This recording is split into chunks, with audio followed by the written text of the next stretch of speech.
on peut retourner les résultats à l'utilisateur. Donc, on va voir ça avec avec le PLSQL.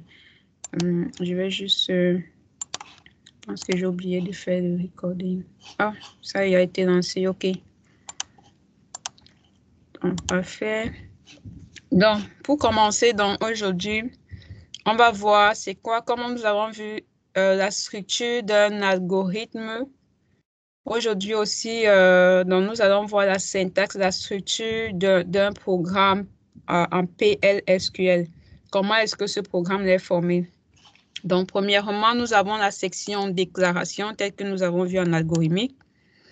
Et à l'intérieur, nous allons faire déclarer toutes les variables que nous allons utiliser dans notre programme. Ensuite, nous avons le begin qui marque le début de notre programme. À l'intérieur du begin, on a un begin et on a n ici qui marque la fin. Et à l'intérieur, on a des blocs d'instructions que nous allons mettre à l'intérieur. Maintenant, l'exception, le bloc d'exception n'est pas toujours là. Donc, il y aura certaines instructions dans notre bloc de corps qui vont générer des exceptions. Pour pouvoir attraper ces exceptions, on va utiliser donc le mot-clé exception et on va traiter l'exception. L'exception, c'est une erreur, d'accord? Donc, l'exception ici permet donc d'attraper une erreur et de faire le traitement au cas où cette erreur a été déclenchée. En gros, donc, on a déclare, begin, end.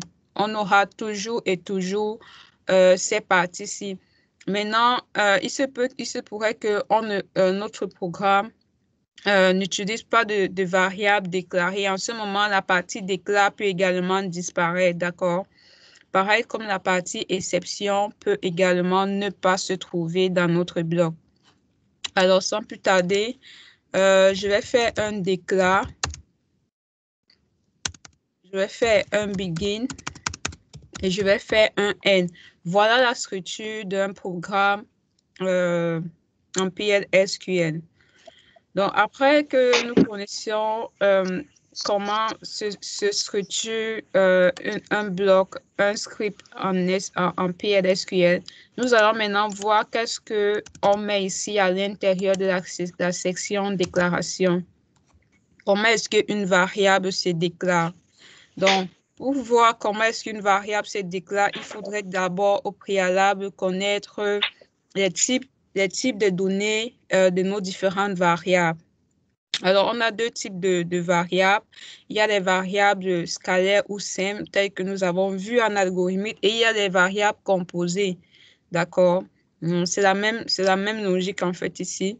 Donc, les variables simples, ce sera juste comme des entiers, des dates, des chars et des varchars. Et aussi des booléens, des small int, row ID, float, integer, real. Donc, ça, ce sont les types de données que nous avons, des types de données simples que nous avons au niveau du PLSQL. Maintenant, c'est quoi la différence entre tout ça? Nous allons entrer en profondeur sur les types qui sont comme les types dates.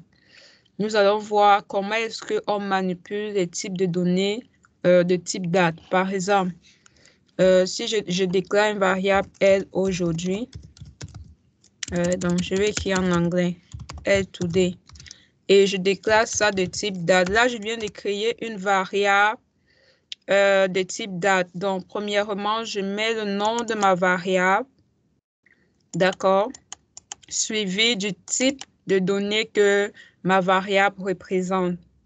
Alors, il faudrait savoir que le nom des variables, tel qu'on a vu en algorithmique, ne doit pas commencer par un chiffre. Ceci ne fonctionne pas. Vous voyez que le programme est en train de mettre qu'il y a une erreur ici. Donc, ça ne doit pas commencer par un chiffre. Ça ne doit pas commencer par un caractère spécial. Ça ne doit pas commencer par, ça c'est un caractère spécial, ça ne doit pas contenir des mots-clés. Ça doit pas être des mots-clés. Il y a par exemple le mot-clé si vous déclarez une variable qui s'appelle date et que vous dites que c'est de type date, ça va planter parce que date ici est reconnue par le système comme étant un mot-clé du système. Alors, il faudrait mieux, vous aurez mieux à faire peut-être comme ceci pour déclarer votre variable pour ne pas utiliser le mot-clé que le système utilise déjà. D'accord? Maintenant, la nomenclature du PLSQL demanderait à ce que pour les variables, vous devez utiliser le V suivi du nom que vous avez trouvé à votre variable, soit le V, soit le L, d'accord? Ça peut être comme un standard. Donc, au lieu de venir faire today comme ça, date, ça c'est correct. Mais pour suivre vraiment les principes PL, il faudrait toujours utiliser des trucs L underscore le nom ou bien V underscore le nom. Donc, ainsi de suite. Pour le type maintenant, var, comment se déclare un type var défini ici? Le type var, c'est un type de chaîne de caractères, d'accord? Donc, ce sont des chaînes de caractères, mais qui ne sont pas variables. Alors, si je déclare une variable L, par exemple, non, et je dis que c'est un var, et je précise, quand vous déclarez une variable, ça prend entre parenthèses la longueur de la variable, la longueur de la chaîne de caractères. Donc, il faudrait que je mette dans la chaîne, dans var entre parenthèses, la longueur de ma chaîne. Donc, je suis en train de déclarer une variable L non qui va contenir une chaîne de caractères de longueur 30. Le char veut dire que cette variable-ci doit absolument contenir cette variable va seulement contenir une chaîne de longueur 30. Si je fais L prénom, une variable L prénom et je dis varchar, c'est un varchar de 30. Le type varchar 2 ici, tel que vous voyez. Ce type, c'est je suis en train de déclarer une variable qui va contenir une chaîne de caractères variables, de taille variable. Ça peut être de taille 1, ça peut être de taille 2, ça peut être de taille 3, ça peut être de taille jusqu'à 30, mais je ne dois pas dépasser 30, d'accord? Donc, ça, c'est la différence entre car et varchar 2. Ça reste des chaînes de caractères, mais maintenant, tout se différencie sur la variance de la taille de la chaîne de caractères. Le type number, si je déclare une variable h et je dis que c'est number, pour une meilleure lisibilité de votre code, il faudrait aligner les types comme ceci entre eux pour avoir plus de lisibilité. Donc, si je déclare une autre variable LH de type number, là, je déclare une variable qui va contenir le type number, c'est l'ensemble des entiers, excusez-moi, des décimaux, donc entiers, décimaux, négatifs, positifs, allant d'un certain minimal à un certain maximal. Alors, on ne peut pas mettre n'importe quoi. Il y a une taille maximale d'entiers que les types number peuvent prendre, d'accord? Je ne vais pas entrer très en profondeur sur combien, mais les ordinateurs sont limités sur la taille des entiers. Ça va aussi dépendre de quel type d'ordinateur vous avez. Si ce sont des très anciens ordinateurs, ça serait vraiment limité. Le type booléen? Le type booléen, je peux déclarer is active et ensuite je fais boolean. Et là, le type booléen, nous avons vu le type booléen contient uniquement deux valeurs, soit vrai, soit false. Donc, ça, ce sont les déclarations. Une fois que j'ai déclaré, je peux faire l'assignation telle qu'on a vu. C'est le même principe. Alors, l'assignation, là, à ce type-là, je donne la valeur true comme ça. Je ne dois pas mettre ça entre des codes. Je ne dois pas mettre ça entre des codes comme ceci. Ça, c'est faux. Ça, c'est, si vous faites ça, vous êtes en train d'assigner à un booléen une chaîne de caractères. Du coup, ça va planter dans votre système. D'accord? Parce que vous ne pouvez pas assigner à une variable qui est supposée recevoir un booléen une chaîne de caractères. Donc là, ici, je ne peux qu'avoir true ou false comme ceci. Donc, ça, c'est une déclaration et assignation. Je pourrais également faire, au lieu de faire ça, je viens ici, à l'intérieur de mon bloc, je donne la valeur false à ma variable. D'accord? Ça également, je peux faire cela comme ceci. Donc, nous allons voir comment est-ce qu'on fait les assignations plus tard dans... Ici, ça se fait avec 2 points égales. Si on veut faire une assignation d'une valeur, on fait 2 points égales. On assigne la valeur à une variable. Donc, pareil pour elle prénom. Si je veux faire une assignation, elle prénom va recevoir, va par exemple recevoir André. Donc, à la variable prénom, j'assigne la valeur André. D'accord? À la variable VDate, je vais assigner la valeur. Alors, il faudrait que j'assigne une date. D'accord? Si je fais ceci, 2020, octobre 21. Si je fais ceci, ça ne marche pas parce que là, VDate est supposé recevoir une date. Et là, je suis en train d'assigner à VDate une chaîne de caractères. Quand vous allez compiler votre programme, quand vous allez exécuter votre programme, il y aura une erreur sur le type de données. Donc, pour compiler le programme, je vais effacer mon historique ici. Oui. Donc, si je veux exécuter ceci, je vais exécuter mon script. Ça va me générer une erreur lors d'exécution.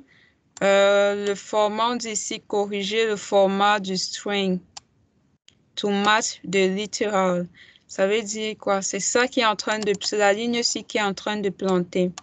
Est-ce qu'il nous donne la ligne qui a l'erreur? On nous donne la ligne qui a l'erreur. C'est à la ligne 13 de mon code qu'il y a erreur. Maintenant, notre SQL développeur ici. Comment est-ce que je fais encore pour afficher les lignes? Attendez. Outils, préférences. Format, line getter. Utiliser les couleurs. Afficher les numéros de la ligne. OK, c'est la ligne 13 qui a une erreur. Vous voyez la ligne 13, c'est cette ligne-ci. Donc, parce que j'ai fait une mauvaise assignation. Alors, il faudrait que cette valeur-ci, qui est un string, soit une date. Et on a vu la dernière fois qu'on pouvait utiliser la fonction toDate qui va nous permettre de transformer une chaîne de caractères, de convertir une chaîne de caractères en une date. Donc, si je fais ça, là, mon code sera correct. Maintenant, ça peut planter si le format de date-ci que je suis en train de passer n'est pas celui que ma base de données est en train d'utiliser. Donc, il faudrait que je me rassure que ce format est le format que la base de données est en train d'utiliser. Nous allons revenir, on va faire vraiment un cours spécial pour les dates parce que ce sont des choses, ce sont des types de données vraiment un peu compliqués à manipuler en PLSQL. Très compliqué. Nous verrons vraiment un cours intégral sur ça. Donc, ça, c'est à peu près Ici, je vais juste faire 6date pour mettre la date d'aujourd'hui.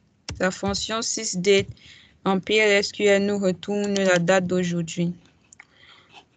On va continuer. Le type integer est un type qui est dépassé. C'est obsolète. Donc, quand c'est obsolète, il vaudrait mieux de ne plus l'utiliser, d'accord? De préférence, utiliser le type number qui généralise un peu tout, que ce soit les entiers positifs ou que ce soit des décimaux. Ce type-ci sera utilisé, d'accord?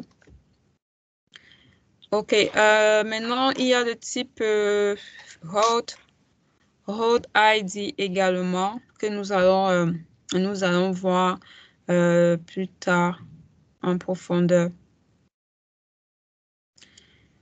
Dans les déclarations ici, on nous explique comment déclarer. Il y a un autre type également de variables. Hormis ces types-ci, il y a les types de variables qui peuvent venir de la table.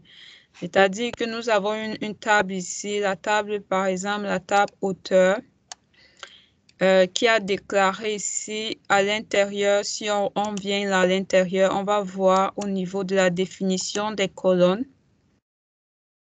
Il faudrait que je me connecte. Je vais juste faire connexion.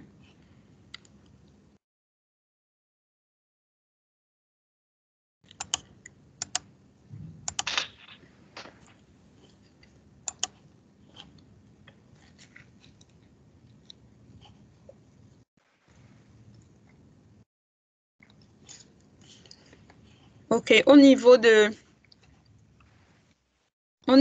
nom ici, vous voyez au niveau de vos différentes colonnes ici, vous avez donné déjà des types de données. Donc, lui, c'est un number.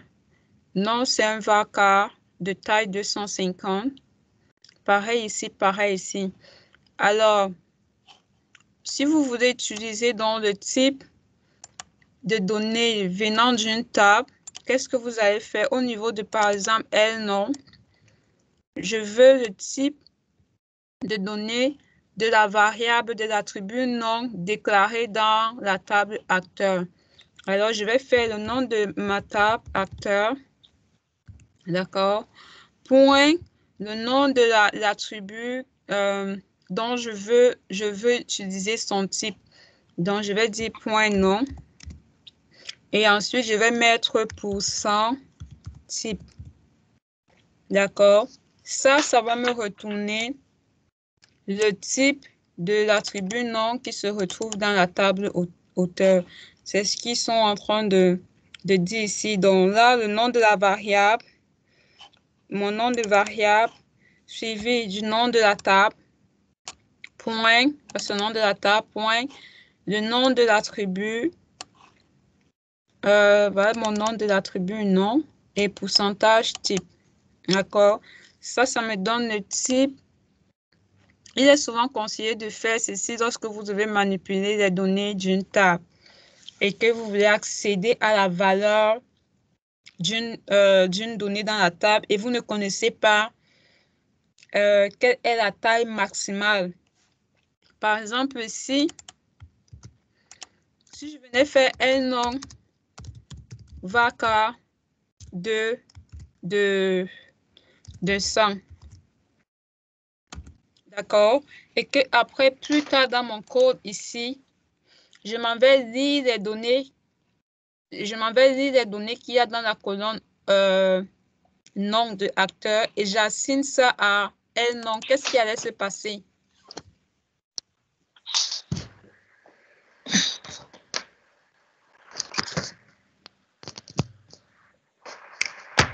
Qui sait ce qui allait se passer si plus tard dans mon code ici, je m'en vais récupérer par exemple un nom dans auteur et je le stocke dans la variable nom ici.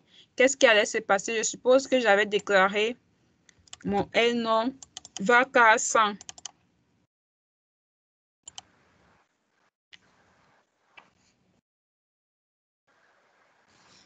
OK, ce qui allait se passer, c'est que auteur ici, comment ça se peut rafraîchir?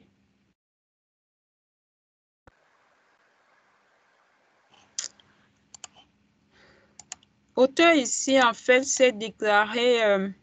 a déclaré les noms ici avec de taille 250. Ça veut dire quoi? Ça veut dire qu'à l'intérieur de nom, on peut stocker des noms ayant jusqu'à 250 chaînes de caractères. Ayant jusqu'à 250 caractères. Donc, si j'ai déclaré un nom avec uniquement 100 caractères et que je m'en vais chercher un nom dans la colonne acteur, il y aura une erreur de la taille de la variable nom est insuffisante pour recevoir un nom qui sera peut-être défini ici avec 250 caractères. Donc, je serai en train de sauvegarder un nom avec 250 caractères dans une variable qui ne peut que contenir 100. Ça va me générer une erreur. D'accord? Du coup, lorsque on veut référencer une colonne dans une table et qu'on ne connaît vraiment pas au préalable la taille maximale de cette variable-là, il est recommandé donc d'utiliser cette déclaration-ci. Il est recommandé d'utiliser cette déclaration-ci. Comme ça, on est sûr que notre variable aura la taille maximale de l'attribut non déclaré dans la table auteur. Je ne sais pas si vous avez compris ça. Donc, il faudrait faire attention lorsque vous déclarez une variable qui va contenir les données venant d'une table. Il serait mieux pour vous d'utiliser cette déclaration-ci au lieu de faire une déclaration avec varchar directement, en précisant directement une taille que vous aurez vous-même choisie.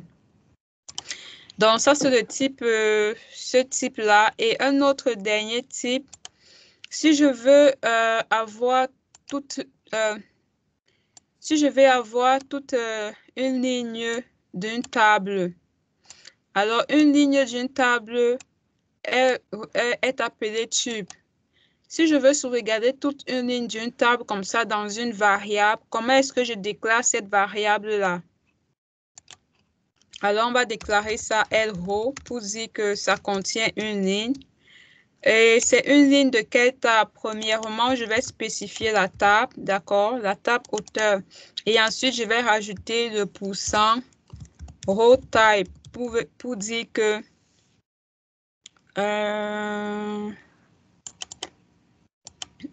pourquoi ça ne prend pas row type? Acteur, pourcent row type. Je pense bien que c'est ça.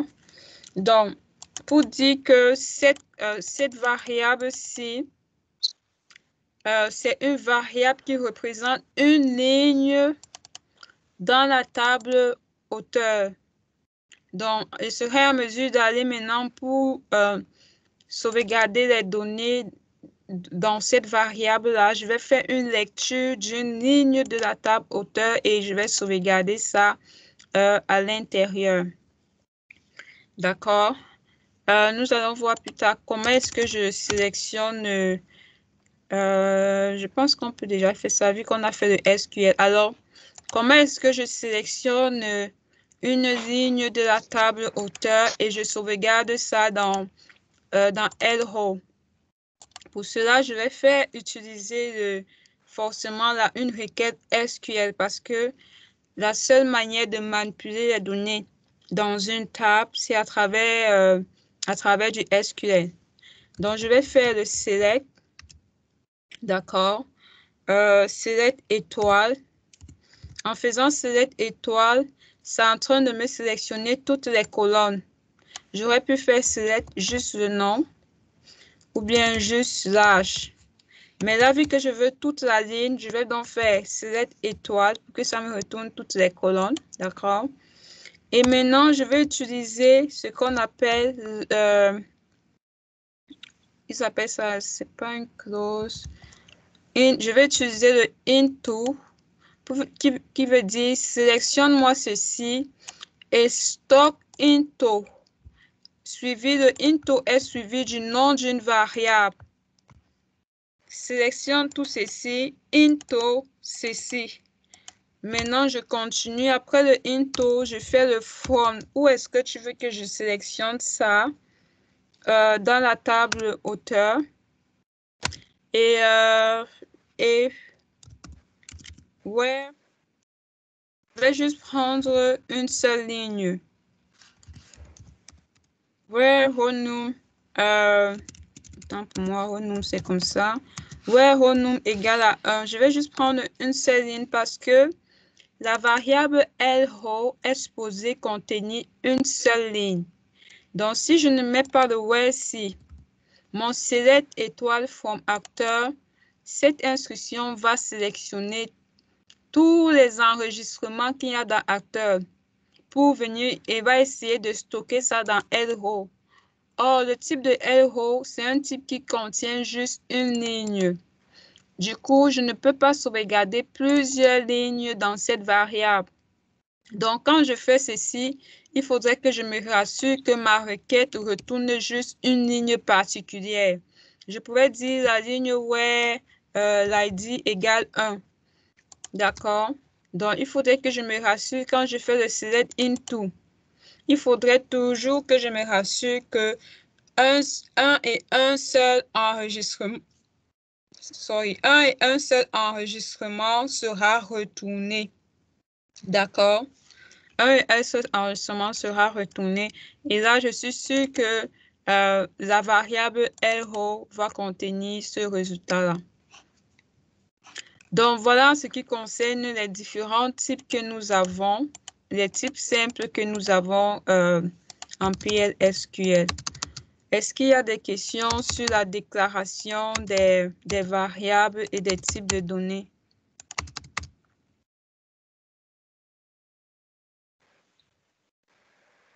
Non. OK. On va continuer de remplir notre programme. Donc, après, donc ça, c'est ce qu'on a vu, la déclaration de type row type, qui est un type qui vient d'une ligne d'un tableau. Et là, ils sont en train de montrer justement un exemple.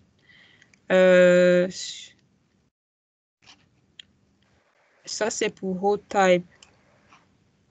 Alors, on déclare ici une variable rec qui va contenir une ligne de la table film. Et ensuite, on fait un select étoile into rec. On met le résultat dans rec. From de la table film where ceci. D'accord? Non, je ne vais pas expliquer le reste. Enregistrement, les types record. Ça, avec le type record, vous allez créer votre propre type de données et ensuite vous allez l'utiliser. Donc, si je viens ici et que je vais créer mon propre type, par exemple, je vais l'appeler type, je donne le nom de mon type, le type Suzy. Ensuite, je vais utiliser le mot-clé is record et j'ouvre les parenthèses et là à l'intérieur, je vais mettre tous les éléments de mon type que je suis en train de créer. Alors, Suzy, je peux dire que c'est un nom qui est de type varchar. Pourquoi mettre, je vais dire par exemple le type voiture. J'ai créé un type voiture, varchar, le nom de la voiture, 200. Ensuite, une voiture quoi? La marque de la voiture, c'est également un varchar 2. L'année de fabrication. L'année de fabrication, c'est de type number. Je peux juste faire ça comme ça. Et là, je ferme mon type et je fais un point virgule. Là, je viens de créer un type. Après, maintenant que j'ai créé ce type-là, vous voyez que ces types ici sont des types qui existent déjà et connus. Ça, c'est un type que j'ai créé. Ensuite, je vais déclarer L, voiture. Je vais déclarer une variable, d'accord, qui sera de ce type-là. Donc, je peux maintenant dire elle voiture est une voiture. D'accord? Je déclare la variable et c'est de type voiture. Et là, je peux maintenant l'assigner également maintenant je peux l'assigner des valeurs en faisant 2 points étoiles. Et j'assigne une valeur qui est vraiment de type voiture. Je peux pas l'assigner une valeur, un var comme ceci. Non, disons Nissan. Je ne peux pas faire ceci. Pourquoi? Je suis en train d'assigner une variable de type caractère. Je suis en train d'assigner une donnée de type caractère à une variable de type voiture. Est-ce que le type ci correspond à ce type-ci? Non. Du coup, ça va planter. Donc, il faudrait vous rassurer d'assigner vraiment le type tel que ça a été défini ici. Donc, ça sera... cherche les accolades. Je cherche les accolades. Donc, il faut que je change mon clavier.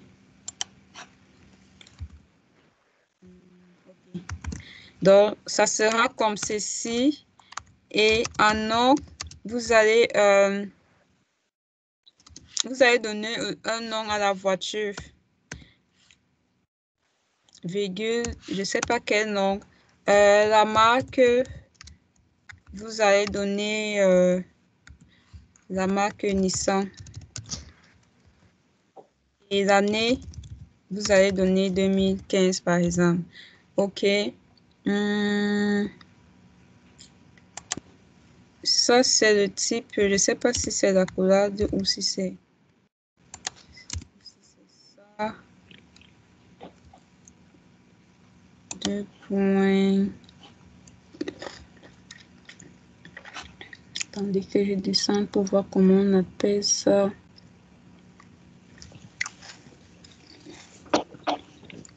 On a un type record ici.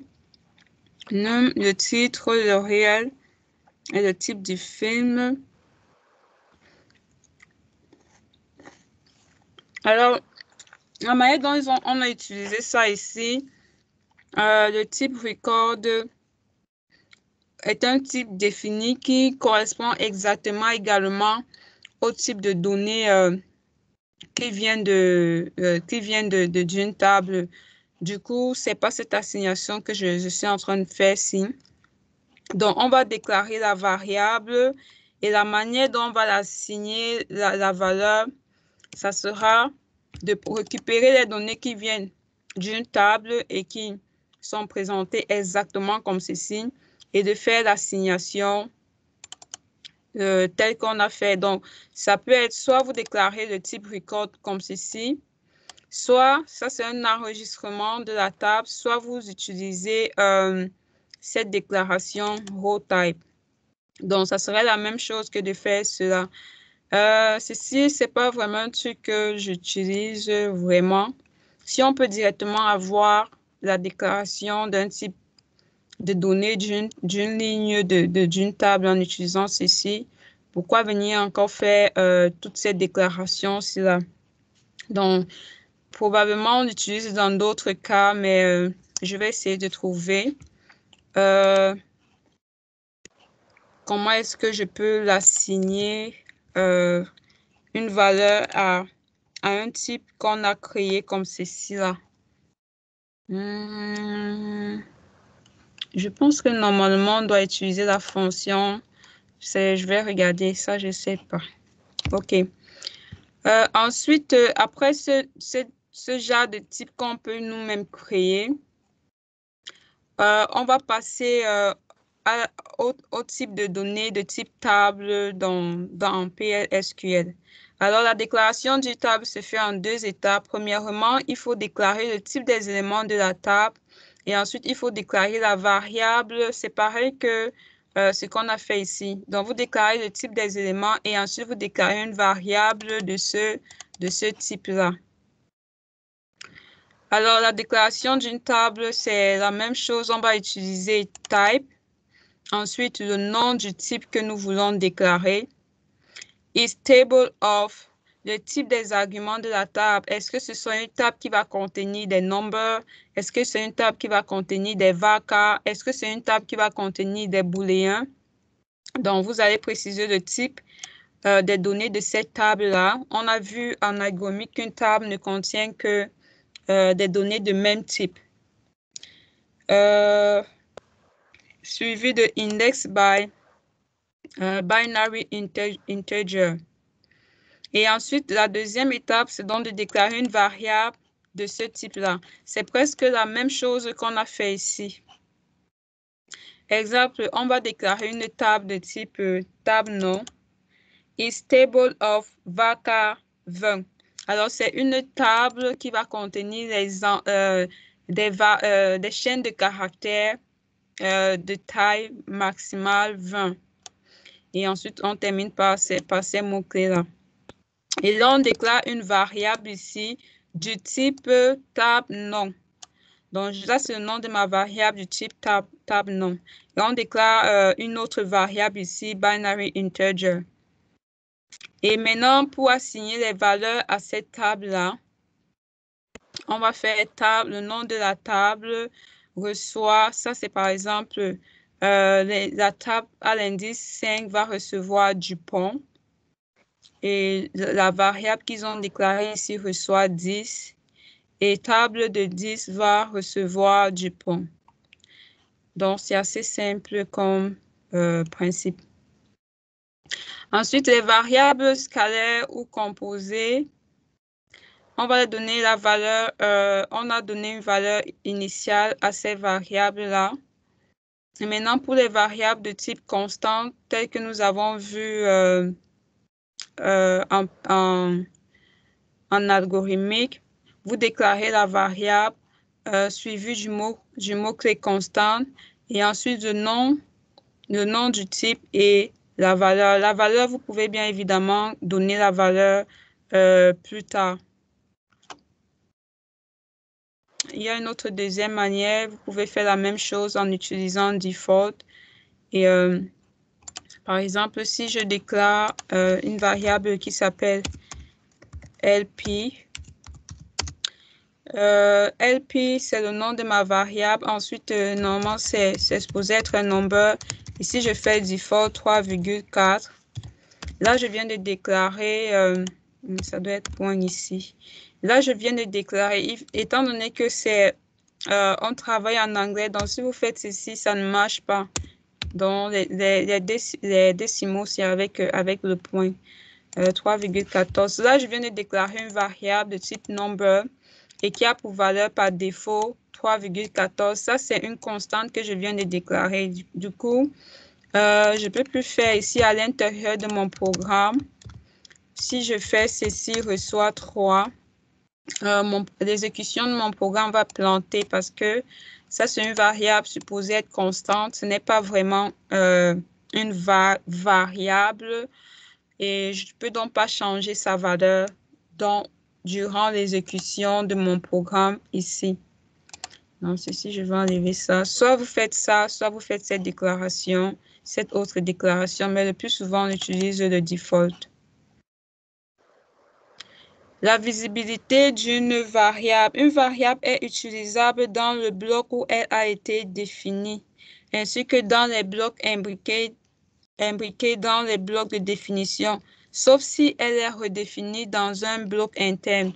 Donc, lorsque je déclare une variable ici, cette variable sera utilisable dans mon programme principal ici, qui commence ici. Donc, voici ma zone de déclaration. Voici mon programme principal qui commence. Donc, dans ce programme principal, j'ai accès à toutes les variables qui sont définies ici. Maintenant, si je fais un autre bloc, parce qu'à l'intérieur d'un begin n, je peux faire un autre bloc, ce qu'on appelle bloc d'instruction, un autre begin n. À l'intérieur, je peux faire un autre begin n. Et ici, à l'intérieur, si j'utilise la variable L voiture, par exemple, Si je modifie la variable, non, elle, non. Si je modifie la valeur de la variable, elle, non. Cela va se faire sans problème parce que ici, j'ai également accès dans ce bloc-ci. Toutes les variables qui sont définies ici sont visibles dans tous les blocs imbriqués dans ce bloc-ci là. D'accord? Donc, c'est ce qu'ils appellent par visibilité. Une variable est utilisable dans le bloc où elle a été définie, ainsi que dans les blocs imbriqués. Donc, ça, c'est ce qu'ils appellent bloc imbriqué. Ce bloc-ci est imbriqué dans ce bloc, dans le bloc principal-ci. Donc, les variables donc définies dans le bloc principal sont visibles dans les blocs imbriqués. Sauf si elle est redéfinie dans un bloc interne.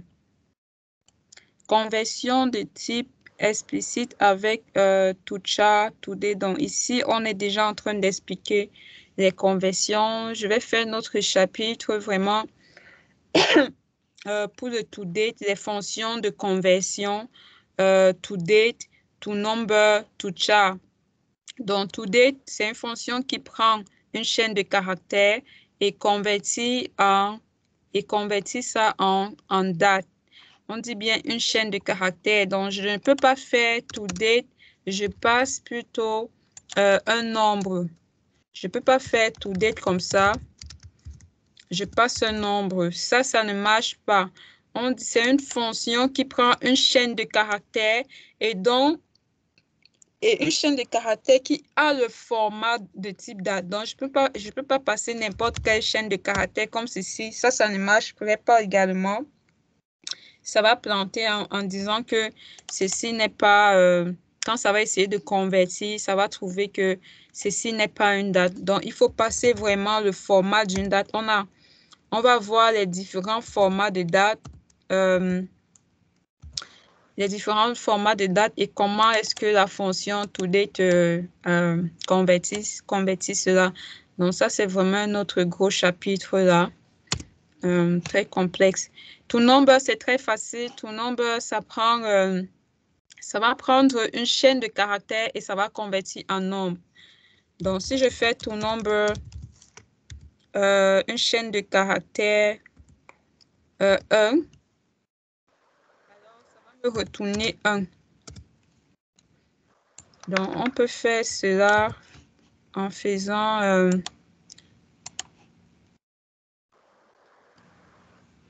si je fais select toNumber from Joy. Joy, c'est une table virtuelle de Oracle, d'accord? Si vous voulez sélectionner, vous voulez exécuter du SQL, mais que la requête ne se fait, la requête que vous êtes en train de faire ne se fait vraiment pas sur une table physique, vous pouvez utiliser cette table virtuelle. Par exemple, je veux juste convertir ce nombre-ci. Je ne suis pas en train d'aller chercher les données dans une table particulière. En ce moment, je peux utiliser donc Dual pour faire ma requête SQL. D'accord? Donc, je vais exécuter ceci et voir ce que ça me retourne. Vous voyez que ça me retourne, voici le nom de ma colonne. Étant donné que je n'ai pas donné un nom à ma colonne, on peut donner, tout comme on a vu qu'on peut donner des alias aux tables, on peut donner aussi des alias aux colonnes. Donc, je vais appeler ça, je vais appeler la colonne ci A. Je vais exécuter. Donc, vous voyez que j'ai la colonne A qui est ici. Et le résultat, c'est 1. Donc, toNumber, ça prend une chaîne de caractères et ça convertit ça en nombre. Maintenant, ça ne va pas prendre n'importe quelle chaîne de caractères. Ça va prendre des chaînes de caractères qui sont vraiment des nombres. Donc, si je mets Toto ici, ce qui va se passer, c'est que notre programme va générer une exception comme quoi la valeur que vous avez passée n'est pas un nombre. Donc, ici, vraiment pour savoir si une chaîne de caractères est un nombre ou pas, on peut utiliser toNumber. Si ça génère une exception, ça veut dire que ce n'est pas un nombre. Alors, vous voyez, ça génère une erreur. Qu'est-ce que l'erreur dit? OK, erreur commençant à la ligne 1 de la commande. rapport d'erreur commande inconnue. Donc, il ne nous donne pas beaucoup de précision ici en SQL. Mais je parie que si j'avais exécuté ça en PL, ça m'aurait donné plus d'erreurs, plus de détails sur l'erreur. Donc, je vais juste enlever tout ce que j'ai déjà mis ici. Qu'est-ce qui était encore un nombre ici? H.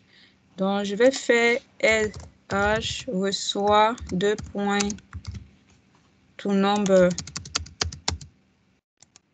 Donc, si j'exécute ça, mon script PL, cette ligne 18 va planter.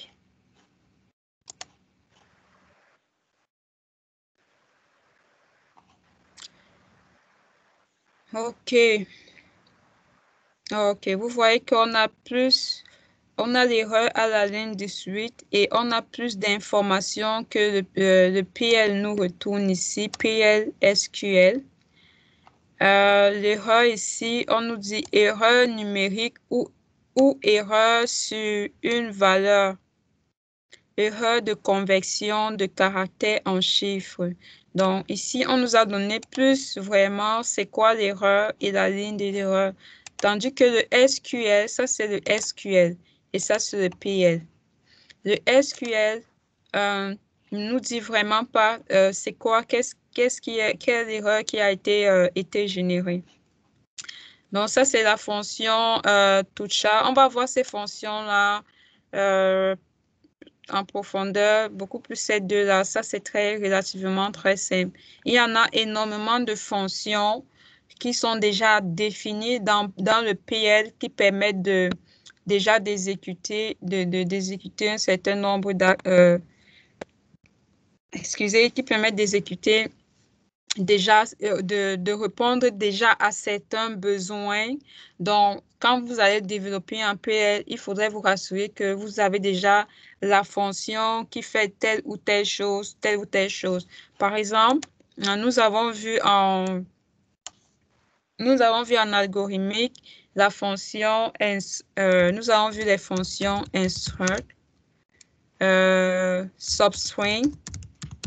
Alors, ça, ce sont des fonctions un peu populaires en PL. La fonction substring, si je la mets ici, et que je dis, ça retourne une sous-chaîne dans une chaîne de caractères qu'on va passer à la fonction. Donc, ça va prendre la chaîne de caractères et ça va retourner la sous-chaîne commençant à partir d'un certain indice. Donc, si je dis retourne-moi la sous-chaîne à partir de l'indice 2, on exécute ça. Donc, ça va nous retourner auto. D'accord? Ça va nous retourner auto. Donc, ça va nous retourner la sous-chaîne à partir de voici l'indice 1, voici l'indice 2, voici l'indice 3, voici l'indice 4. Donc, ces fonctions-là, on va essayer de les utiliser parce que ce sont quand même des fonctions populaires qu'il faudrait vraiment connaître lorsque vous allez faire votre code. Au lieu d'écrire complètement l'algorithme qui va aller retourner la sous-chaîne, il existe déjà des fonctions définies pour ça. Les instructions. Les instructions qui existent en PLSQL. Avant d'aller dans les instructions, ce que je voudrais parler, c'est beaucoup plus sur les objets d'abord. Je vais voir les structures de contrôle. Je pense pas qu'ils vont parler de ça ici. Alors, je vais d'abord parler des objets qui existent en PLSQL.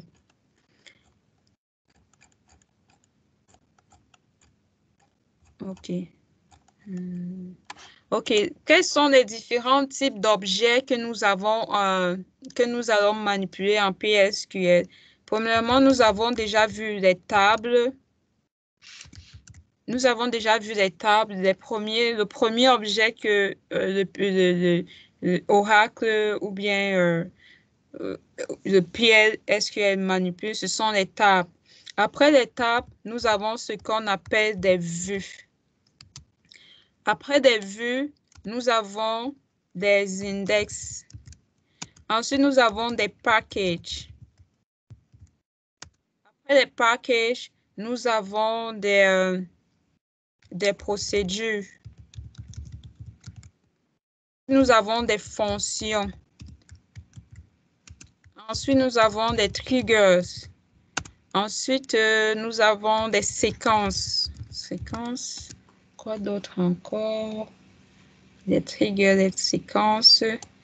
Les types ici, vous voyez ici les types, ce sont les types de données tels que nous avons vu que vous pouvez vous-même créer. Donc là, c'est sûr qu'il n'y en a rien. Les séquences. Donc, il y a aussi les types. On va rajouter les types. Donc, voilà des objets, les différents objets que nous avons en PL/SQL. D'accord? Maintenant, ces objets-là, on a vu qu'on pouvait créer ces objets, manipuler ces objets à travers le langage qu'on appelle DDL. Le langage de définition des objets vont nous permettre de créer ces objets, de les supprimer. Donc, on va créer, comment est-ce qu'on crée ces objets en utilisant les commandes create. Comment est-ce qu'on les supprime en utilisant la commande drop. D'accord? Et pour donner les rôles, les droits d'accès à ça, on va utiliser la fonction grant pour donner accès à une table à un utilisateur. Comme ça, l'utilisateur pourra soit avoir accès à la table, à la vue ou au package, ainsi de suite. D'accord? Maintenant, c'est quoi la syntaxe pour la création de chacun de ces objets? Nous avons déjà vu la syntaxe pour la création d'une table. Maintenant, pour la création d'une vue, je vais augmenter ça. Pour la création d'une vue, on utilise également une syntaxe bien définie pour créer une vue. Pareil pour créer un index. Pareil pour créer un package, une procédure, un trigger. Donc, aujourd'hui, je vais m'attarder d'abord premièrement sur un trigger. C'est quoi un trigger? Un trigger en Oracle, c'est une fonction, c'est un événement. Ce que je vais dire, c'est un événement. Oui, on peut prendre ça comme étant, on a vu en JavaScript les événements, on clique, les trucs comme ça. En JavaScript, on a vu les événements, on clique, on mouse over, on press, des trucs comme ça. Pareil, donc, en PLSQL, on a ce qu'on appelle un trigger qui est à l'écoute. Je pense que j'ai oublié un autre objet ici qui est aussi à l'écoute, les jobs. Ajouter les jobs ici.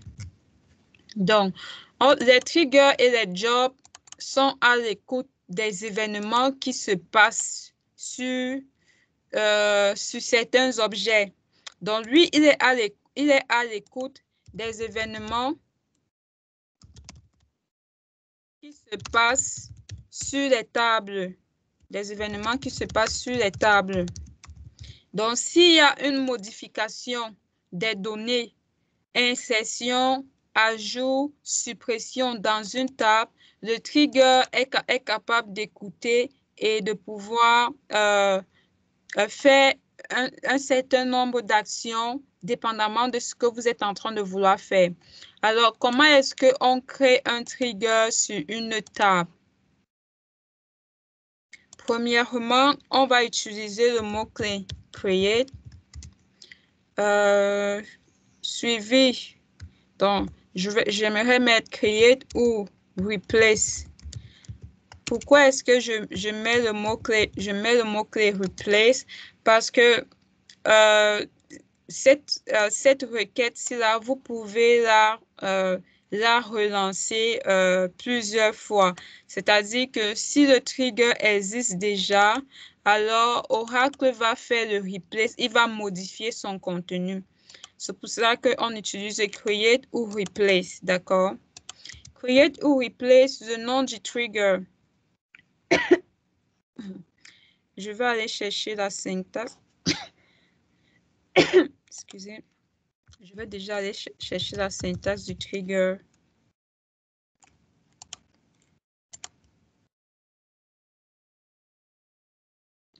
OK. Create ou replace le trigger, d'accord? Donc, le replace, si on a mis ça entre les trucs comme ça, c'est pas obligatoire. Ce n'est pas obligatoire. Je vais vous montrer vraiment la différence qui existe quand je fais un create ou un create or replace. Donc, trigger, je mets c'est quel objet que je vais créer. Donc, avec table, on avait create table. Ici, on aura create trigger. Le nom du trigger premièrement. Ensuite, le nom du trigger. Donc, moi, je vais créer un trigger sur la table acteur. Donc, je vais créer un événement. Je vais créer cet événement-là qui va écouter tout ce qui va se passer sur la table acteur. Create or replace trigger. Le nom de mon trigger. Bon, le nom de mon trigger, est-ce que c'est un trigger? Parce que le trigger, comme je vous ai dit, il est à l'écoute sur les actions d'ajout, de suppression ou de modification.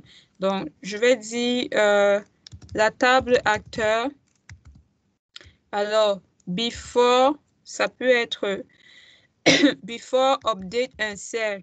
Donc, je rajoute cette underscore pour dire que ce trigger que je suis en train de créer, il va écouter sur la table acteur avant, ça c'est le B, ça veut dire avant chaque ajout, chaque update ou ajout sur la table. Donc, le nom de mon trigger, maintenant suivi du moment, d'accord? C'est ce qu'ils ont appelé moment ici. Suivi du moment, quand est-ce que le trigger doit écouter? Est-ce que c'est le moment, ça peut être before ou ça peut être after. Donc, il va écouter soit avant ou alors après. C'est soit l'un, soit l'autre, pas les deux. Donc, moi, je vais faire mon trigger il va écouter before. Il va écouter avant que les manipulations qu'on est en train de vouloir faire là ne se passent. Donc, avant, d'accord. Et maintenant, c'est quelle opération? C'est une opération avant l'opération d'insert. Avant l'opération d'insert dans la table on, dans la table acteur. Dans la table acteur, est-ce que ça veut être la table acteur? Oui, dans la table acteur. Donc, tout ce qui est en bleu là, ce sont des mots-clés que vous devrez toujours en avoir. Donc, ça, c'est le nom de mon trigger. Et ça, c'est le nom de la table sur laquelle je suis en train d'écouter. Et ça, c'est le moment de l'écoute. Et ça, c'est l'action, l'opération. Donc, je vais changer ici. Ça, c'est before insert. Before insert on acteur. Qu'est-ce que je fais? Je fais mon bloc d'instruction que begin, end. Donc, à l'intérieur, je dois mettre le traitement que je vais faire avant que les données ne soient insérées dans la table acteur. Alors, je vais d'abord mettre ça à nul ici parce que je mets nul parce que en ce moment, je n'ai pas d'opération à mettre à l'intérieur. Mais ça, c'est la syntaxe de création d'un trigger. OK. Et ceci, je peux donc créer ça. Je peux exécuter d'abord, premièrement. On va exécuter. Donc, si vous venez au niveau de table ici, vous allez au niveau de déclencheur. C'est ça le trigger, le déclencheur ici. Vous allez voir la liste des déclencheurs associés à cette table-là. Alors, on voit ici là que notre liste de déclencheurs est pour le moment vide. Il n'y a aucun déclencheur associé à la table acteur. Je vais revenir ici, je vais rouler dans mon code. OK, on dit que mon trigger acteur before insert a été créé. Donc, si je reviens ici, j'actualise. OK, je vois qu'il existe maintenant dans ma table au niveau des déclencheurs, un déclencheur qui a été créé. Si je clique là, ça va me mettre ici en bas le code de mon déclencheur. En ce moment, mon déclencheur, il ne fait absolument rien. Il est à l'écoute. Il est bien à l'écoute avant les insertions des données dans ma table, mais pour le moment, il ne fait absolument rien. OK, revenons ici. Si j'avais juste fait create trigger. Si j'avais juste fait ceci, create trigger. Ça, je ne pourrais plus venir ici rouler ceci. Si je roule ceci, ça va me dire que il y aura une erreur parce que le trigger, l'objet a déjà été créé. Quand un objet a déjà été créé, vous ne pouvez pas venir créer l'objet une autre fois. Donc, si vous créez un objet qui existe déjà, Oracle va déclencher une erreur de type l'objet existe déjà. Donc, il y a déjà un nom il y a déjà un objet trigger avec ce nom qui a été créé. Donc, je vais essayer de rouler ceci. Vous allez voir l'erreur. OK. Donc, Oracle m'a donné une erreur comme quoi acteur BI existe déjà. D'accord. Du coup, je ne peux plus venir rouler ça. Alors, si j'avais utilisé le or replace, je suis en mesure d'exécuter ceci plusieurs fois sans erreur.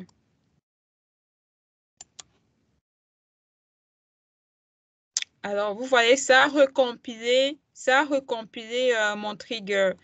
Pourquoi? Parce que Oracle vu que j'ai mis create or replay, ça veut dire quoi? Si ça existe déjà, alors remplace. Si ça existe déjà, alors remplace. Donc, le plus souvent, c'est ce que les gens vont donc faire. Ils vont utiliser la commande create or replace au lieu d'utiliser uniquement create.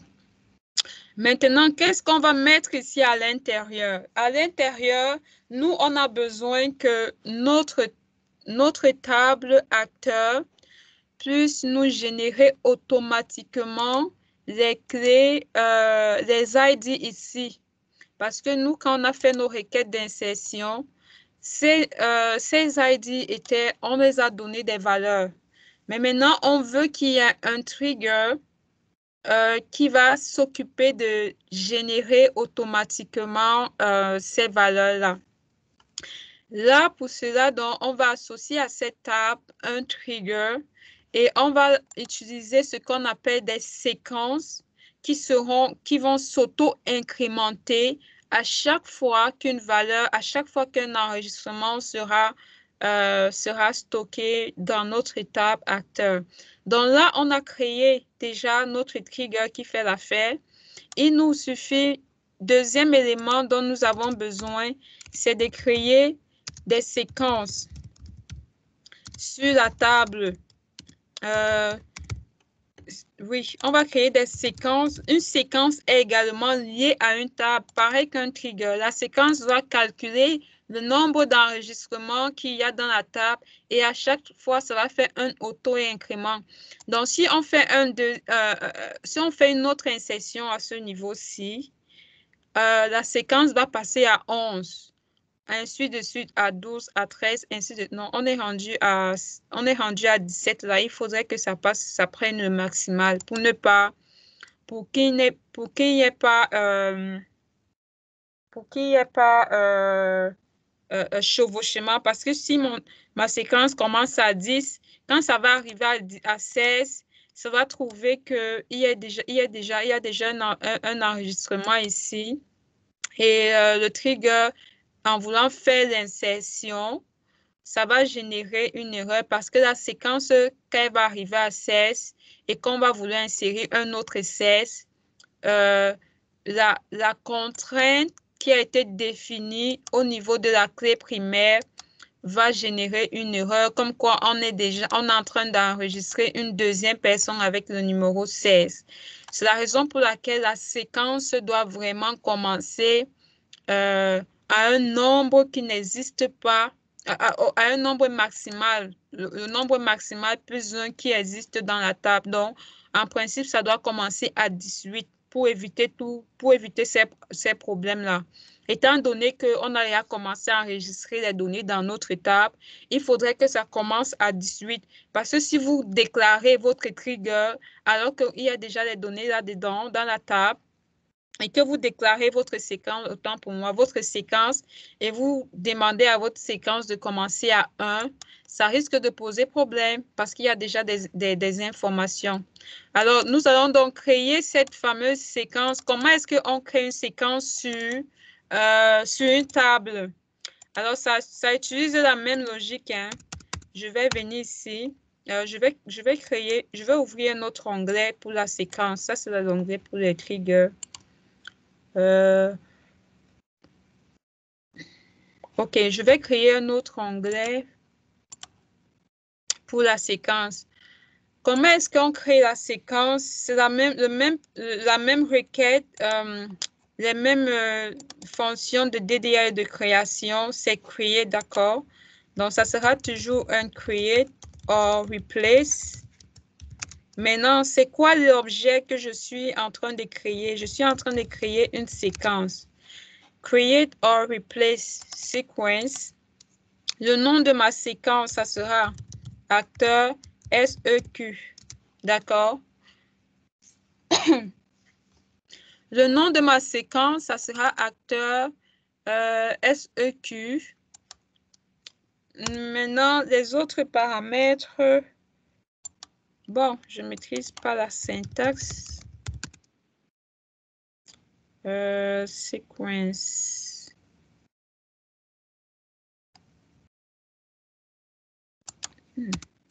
La séquence ici. Oh, c'est bizarre qu'ils n'ont pas ça. OK, on va aller chercher ça, la création d'une séquence.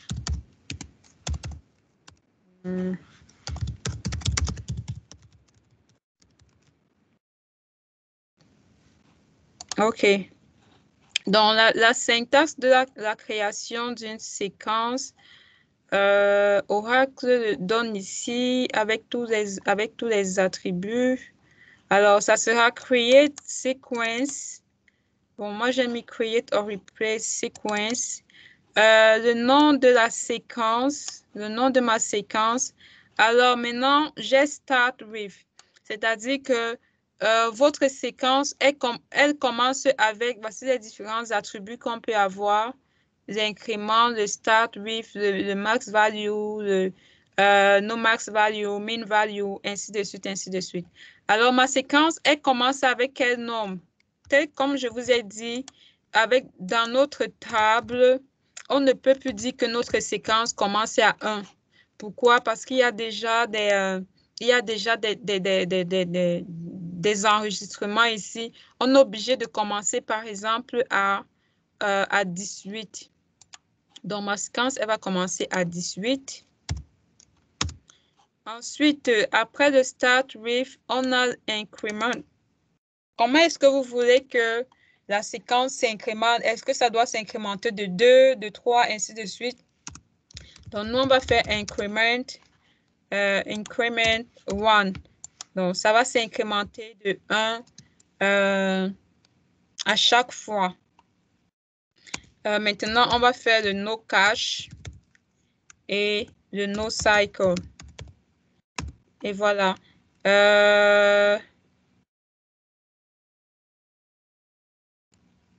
J'ai une erreur ici. Je ne sais pas si c'est le create, peut-être le create or replace.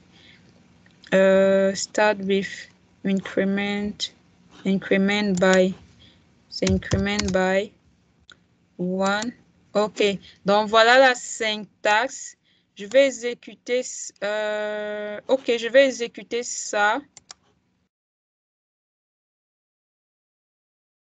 OK, ma séquence a été créée. Si je relance encore ça, ça va générer une erreur.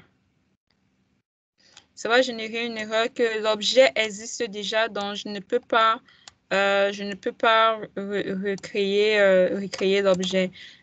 Ici, il faut noter ici que je n'ai pas le or replace pour cet objet-ci là. On le crée une fois.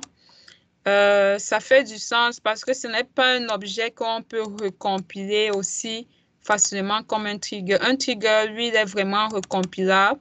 Pareil pour les fonctions, les procédures, les paquets sont des objets qui sont recompilables. Lui, le trigger, je le crée une seule fois. Du coup, ils n'ont pas prévu le or replace ici. Donc, il n'y a pas de or replace pour cet objet. OK, donc voilà la syntaxe minimale, mais sinon, il y a d'autres d'autres paramètres ici, comme le order que vous pouvez rajouter. Le no order également. Le cycle, le mean value. Le mean value, c'est comme vous avez spécifié quelle est la valeur minimale de la séquence et quelle est la valeur maximale, c'est jusqu'à quel nombre la séquence peut aller. Donc, tous les paramètres, si vous voulez comprendre plus loin les différents paramètres, vous pouvez venir là. Donc, une fois que ma séquence est créée, cette séquence-là, je vais l'utiliser dans le trigger parce que c'est le trigger, en fait, qui va manipuler les opérations d'insertion, de modification sur ma table. Alors, la séquence est toujours le plus souvent utilisée dans un trigger. On peut l'utiliser à l'extérieur d'un trigger, mais le plus souvent, on l'utilise à l'intérieur d'un trigger. Alors, il y a des fonctions qui existent déjà sur des séquences.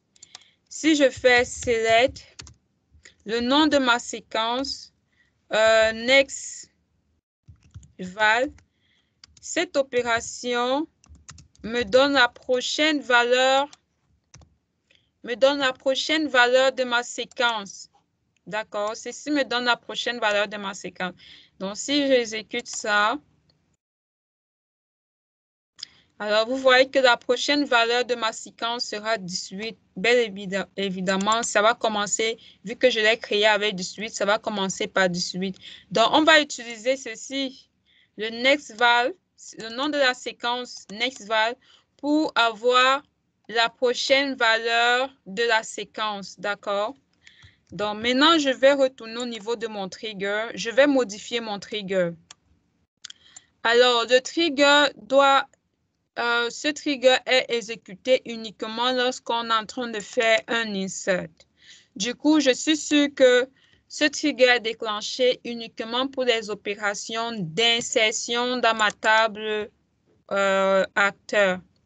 Maintenant, ce que je vais faire, c'est que le trigger est capable de connaître quel est l'état d'avant de votre table et quel est le nouvel état que les valeurs doivent prendre. Donc, si je veux modifier, si je veux rajouter un insert, je veux rajouter une valeur avec la requête insert, pour accéder à la valeur d'un attribut qu'on est en train de vouloir insérer, j'utilise le new.l'attribut, d'accord? Le new.attribut, j'ai imaginé, je suis en train d'insérer, par exemple, un nouvel acteur. Je suis en train d'insérer un nouvel acteur ici. Quand je vais cliquer sur valider, le trigger, une fois que je clique sur valider, ce qui va se passer, le trigger va se déclencher. D'accord? Le trigger va se déclencher et les valeurs sont automatiquement, les nouvelles valeurs que je suis en train de vouloir insérer là, seront automatiquement passées dans le trigger. Alors, pour accéder à ces valeurs-là ici, je vais utiliser deux points, le mot-clé new, point, la variable à laquelle je veux accéder. Comment est-ce que je peux vous montrer ça? Je ne vous ai pas encore montré la fonction de lecture et d'écriture avec le PL. Donc, la fonction de...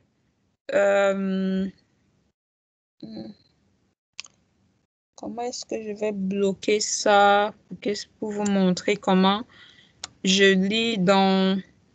Est-ce que je peux faire un raise? Oh, OK, faisons un raise. Donc, je vais faire un raise. Je vais vous expliquer ça plus tard, mais je suis obligée d'utiliser le raise application error moins. D'accord. Là, je vais afficher le contenu de la variable new ID. Donc, pour accéder à la valeur d'une variable, d'un attribut dans le trigger, la valeur de l'attribut que je suis en train de modifier en ce moment, j'utilise new. Ça, c'est la nouvelle donnée en fait. Ça peut être soit l'insertion, soit l'update. J'utilise new. Ensuite, ça peut être le nom. Il y a le nom. Oui, ça peut être le nom, le prénom, la nationalité ici. D'accord, mais j'aurai toujours deux points news ici. Donc, essayons de réexécuter. On a modifié notre trigger, donc il faut encore réexécuter ça pour que ça prenne les nouvelles, pour que ça prenne notre nouveau...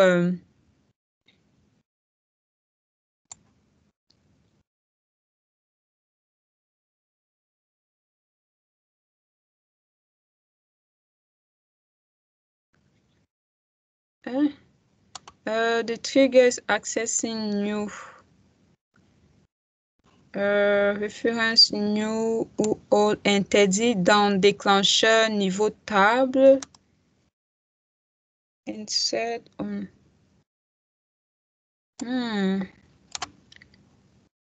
Remove any new.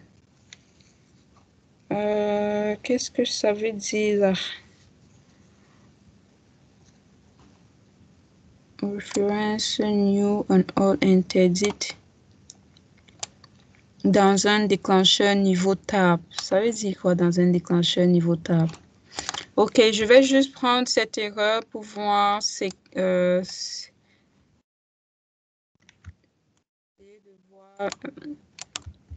je peux avoir une aide par rapport à ça.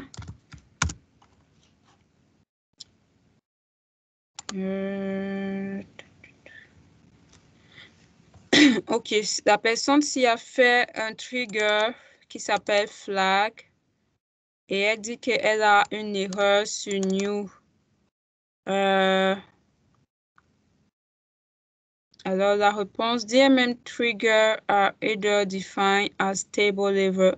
Ah oui là. Là c'est le niveau en fait qu'il fallait définir. Donc il nous faut ajouter each for each row pour pouvoir, parce qu'ici on n'a pas défini le niveau. Donc on va rajouter for each row au niveau de la définition de notre trigger. Sinon, ça ne marche pas. On est en train de considérer que le trigger est défini au niveau acteur. C'est la raison pour laquelle ça plante. Donc, en ce moment, la déclaration d'un trigger est vraiment complexe. Ça veut dire qu'il me faut retourner dans Oracle Trigger. Franchement, je ne sais pas pourquoi ma recherche va sur là-haut. Donc, Oracle Trigger and Create Trigger. Ok.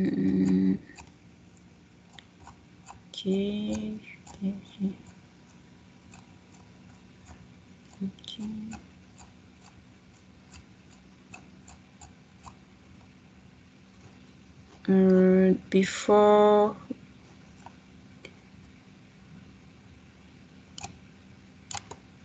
je cherche la déclaration complète.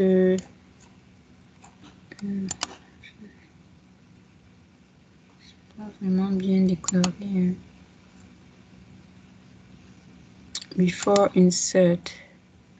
Ok, voilà. Voilà la requête complète. Create or replace trigger, le nom du trigger, before insert on table. Et maintenant, for each row, ça aussi, ce n'est pas obligatoire. Mais si on est en train de manipuler la ligne, il faudrait rajouter ceci. Donc, je vais rajouter for each row juste après, après ceci.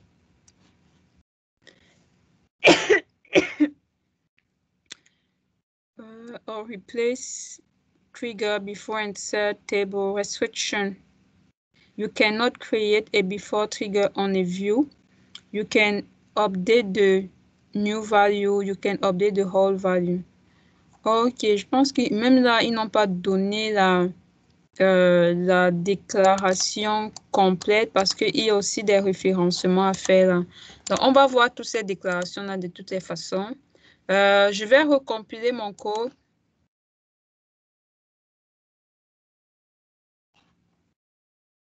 Ok, donc mon code a compilé, mais avec une nouvelle erreur.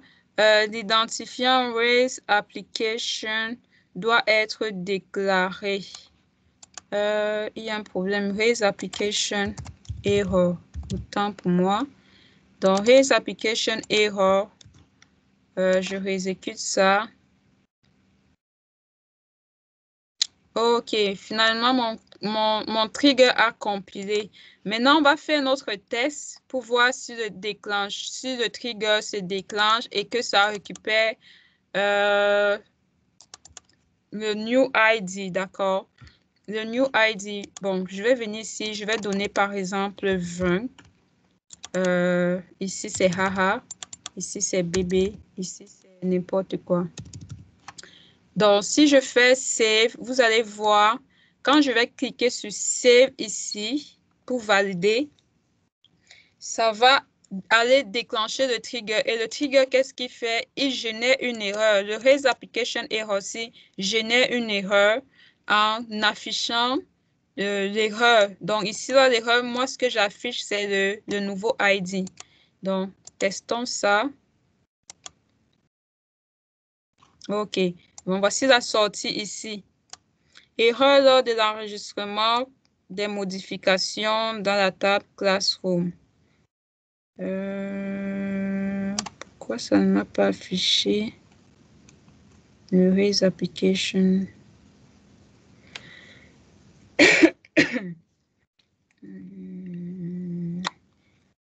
Pourquoi ça ne m'a pas affiché les... peut-être c'est parce que je le fais comme ça. OK.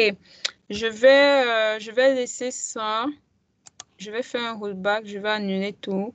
Je vais revenir ici. OK. Revenons dans notre programme PL. On fait un insert. Donc, je vais écrire ma fonction insert into acteur avec S. Je vais insérer uniquement dans la colonne ID et nom.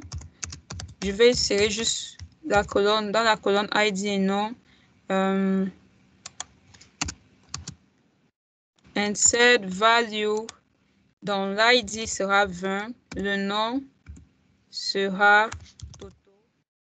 Et ça, point virgule. J'ai pas besoin de faire un commit, ça, j'ai pas envie de faire un commit. Je vais juste vous montrer comment le déclencheur sera lancé. Je pense que ici dans le PL, on nous génère mieux l'erreur parce qu'ici, le PL va me générer l'erreur ici. Attendez. Je vais juste baisser ça, effacer les erreurs que j'ai déjà eues ici. OK, donc relançons ça. Voilà. Oh, j'ai encore l'erreur numérique ici. Je vais enlever ça. Relançons.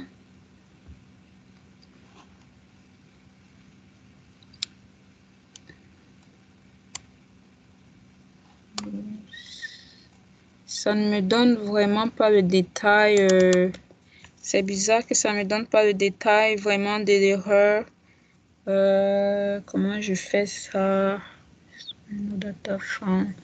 Ici, en fait, je vais rajouter le bloc tel que vous avez vu dans le cours, au début du cours.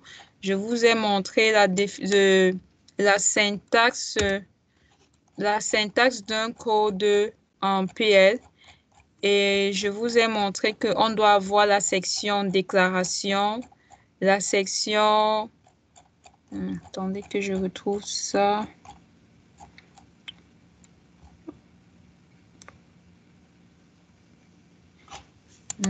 Est-ce que je vais vous montrer ça? Exception. On doit avoir la section exception. Donc ici, il y a une exception, comme vous voyez, qui a été déclenchée. Pour attraper cette exception-là, on pourrait faire exception ici. Le bloc d'exception ici. Donc, when orders, on va voir les différents types d'exceptions. Le orders ici, c'est pour dire quand n'importe quel type d'exception arrive, then ne fait rien. D'accord? Du coup, s'il y a une exception qui arrive ici, le programme sera en mesure de catcher l'exception et ne rien faire. Du coup, le programme va s'exécuter comme s'il n'y avait pas eu une erreur. Mais c'est pas ça que je veux vous montrer. En fait, faisons voir l'exception. Donc, vous voyez, le programme s'est exécuté et c'est comme s'il n'y avait pas eu une erreur, alors que normalement, le trigger est en train de générer une erreur ici. Pourquoi? Parce que ici, j'ai arrêté l'exception en faisant le bloc exception. D'accord? Et maintenant, on a plusieurs types d'exceptions. L'exception la plus générale, c'est orders. Donc, ça veut dire quand n'importe quoi se passe, alors reste juste tranquille, ne fais rien. Donc, du coup, mon programme PL, arrivé ici, il y a eu une exception qui a été générée lorsqu'on faisait l'insert ici. Parce que l'insert ici, en fait, lui, il déclenche le trigger. Et le trigger génère cette erreur-ci. Et le programme est à mesure de cacher l'erreur qui a été générée. Parce que quand je fais raise application error, je suis en train d'émettre une erreur. Et lui ici, il arrive ici.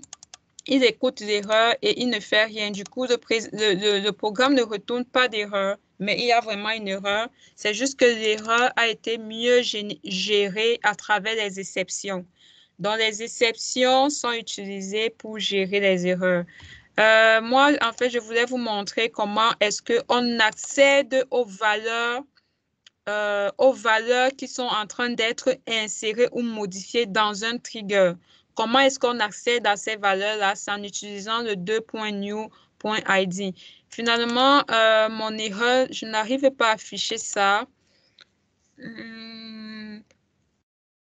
Je ne voulais pas vous montrer comment on affiche ça en utilisant la fonction dbms, mais je suis obligée d'utiliser la fonction dbms. La fonction dbms, c'est encore quoi là? Bon. dbms output.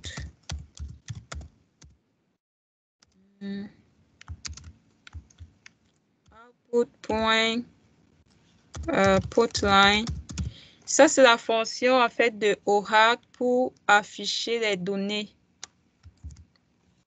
La fonction dbms output.putLine, c'est la fonction de Oracle pour afficher les données. D'accord? Du coup, je suis en train de vouloir afficher cette donnée, cette variable, cette donnée-ci là. Et je vais réexécuter mon code. OK, je vais réexécuter mon code. Et ensuite, qu'est-ce que je vais faire? Je vais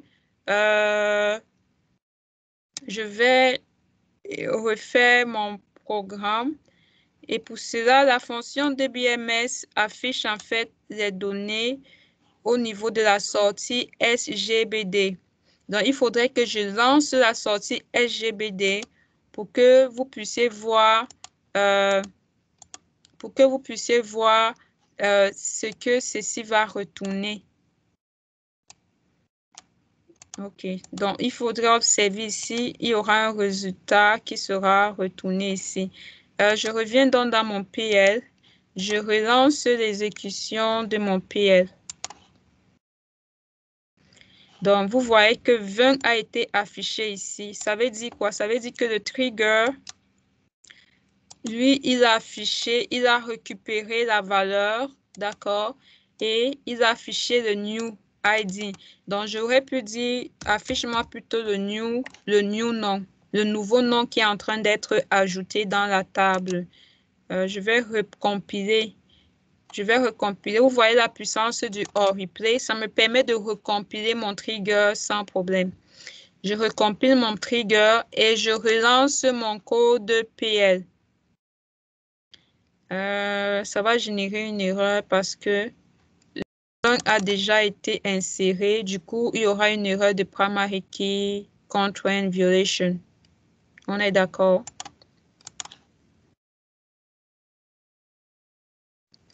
Oups, ça n'a pas généré d'erreur. OK. Donc, vous voyez qu'ici, ça m'a affiché Toto. Le nom, le nouveau nom Toto.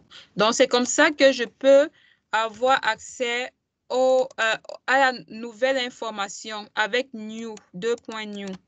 Après le 2.new, il y a ce qu'on appelle aussi le 2.hold.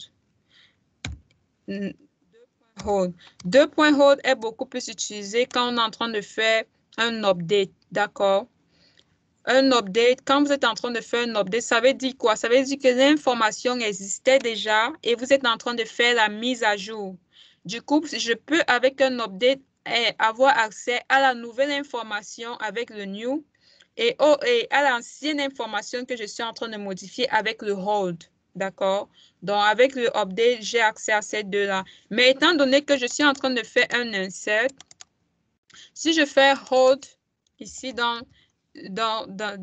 mon truc, le hold ici va retourner nul. Pourquoi? Parce que vu que je suis en train d'insérer une nouvelle ligne, la ligne n'existait pas encore. Donc, si je fais un hold, je suis en train de faire un hold sur quelque chose qui n'existait pas. Donc, ça va retourner le vide. Ça va retourner le vide.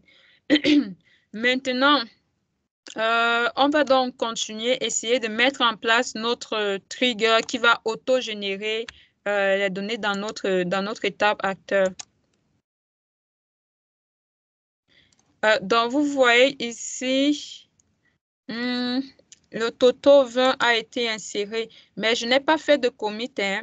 Étant donné que je n'ai pas fait de commit, si vous accédez à la table acteur en ce moment, vous n'allez pas voir Toto. OK. Donc, du coup, on va continuer dans notre... On va dans... Comment est-ce que dans auto-générer les ID, comment est-ce que je peux faire ça? Je vais juste venir ici, faire 2 points. Mon nouveau point ID va recevoir ma séquence. Ça va recevoir ma séquence point next. Ici, c'est 2 points pour l'affectation. Donc, à cette variable, nouvelle variable, 2 points, je vais l'assigner automatiquement la nouvelle séquence. La séquence suivante dans la table acteur.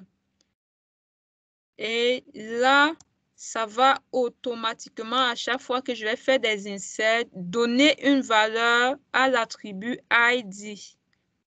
Et la valeur, là, c'est quoi? C'est calculé par la séquence. La séquence génère la nouvelle valeur automatiquement. Donc, si je fais ce save, je recompile mon script, mon trigger. OK. Le trigger a été compilé. Donc, je recompile mon trigger. Maintenant, mon trigger est à mesure de générer une séquence automatique à ma clé primaire. Donc, je vais revenir dans mon programme PL.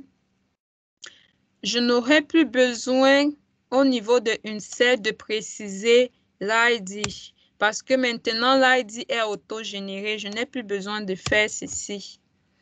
Donc, je vais juste mettre le nom, le prénom et la nationalité.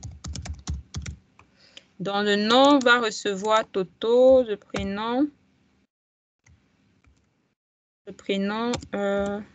Regardez, les chaînes de caractères comme ceci en PL ne marchent pas. Donc, dans d'autres langages comme JavaScript, on peut utiliser soit les codes-ci, soit ces codes-ci. Mais en PL, c'est uniquement les simples codes. Uniquement les simples codes. Donc là, je vais mettre Tata. La nationalité, je vais mettre Bénin, par exemple. OK. Et je vais faire un commit. Je vais faire un commit pour sauvegarder sur toute l'entièreté de la base de données. Donc, voilà donc un programme PLSQL qui exécute une requête d'insertion dans une table, d'insertion d'une nouvelle personne dans la table. Donc, on va exécuter ceci pour voir comment, je n'ai pas passé d'ID, pour voir comment le trigger va auto-générer un nouvel acteur. Donc, exécutons ça. OK, on me dit que ma procédure, mon code PLSQL s'est terminé correctement. Donc, je vais aller dans la table de hauteur. Je vais voir si mon trigger, si la personne a été insérée. Alors, vous voyez que la personne a été insérée.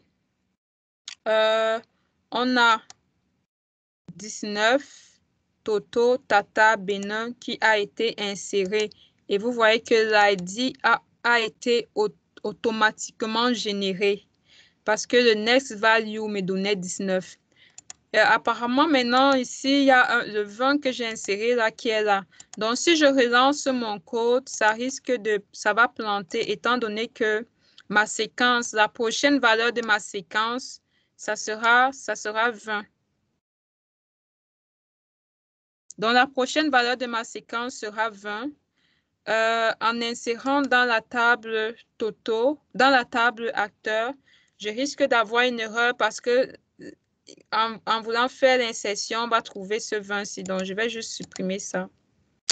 Et voilà, donc du coup, on est tout correct. Donc, je peux insérer...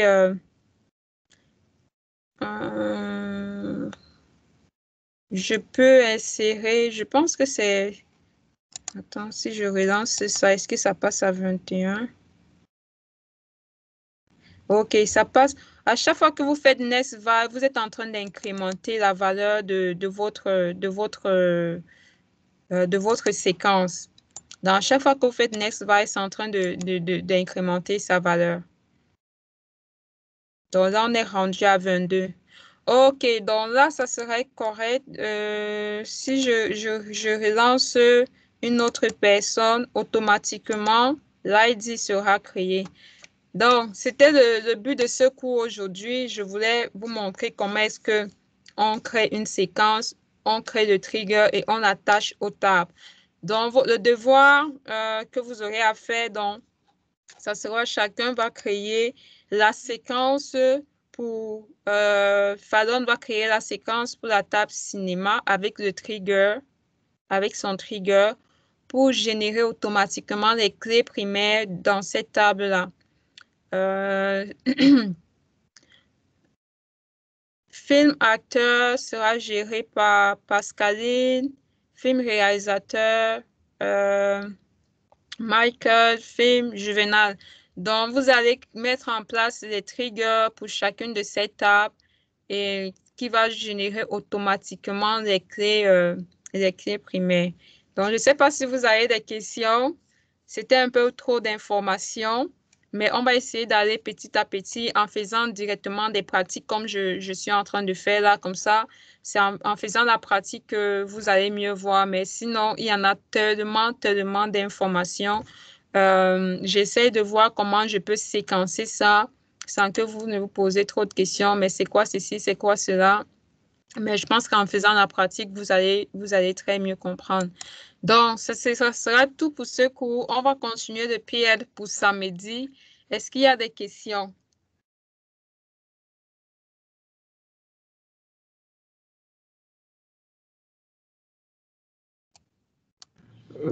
Pas de questions, mais ça fait beaucoup d'informations qu'il va falloir créer. Il n'y a pas de questions. OK, vous allez créer en fait la séquence premièrement en utilisant la syntaxe pour créer une séquence et ensuite créer un trigger associé à votre étape qui va auto-générer les clés primaires, c'est tout. Donc, pour le moment, c'est pas vraiment grand-chose à faire. Et les autres mots-clés qu'on a eu à voir aujourd'hui, que je ne suis pas trop entrée en profondeur, ne vous inquiétez pas. Je pense qu'au fur et à mesure on va les utiliser, vous allez comprendre. D'accord? Donc, il y a pas à s'inquiéter. Donc, s'il n'y a plus de questions pour aujourd'hui, je pense qu'on va arrêter le cours et on va se dire à samedi. D'accord. Samedi. OK, bonne fin de semaine à vous et à samedi. Bye. Bonne semaine à tout le monde. Le cours, si je suis obligée de le mettre en ligne tout de suite là, parce que vous aurez besoin de ça.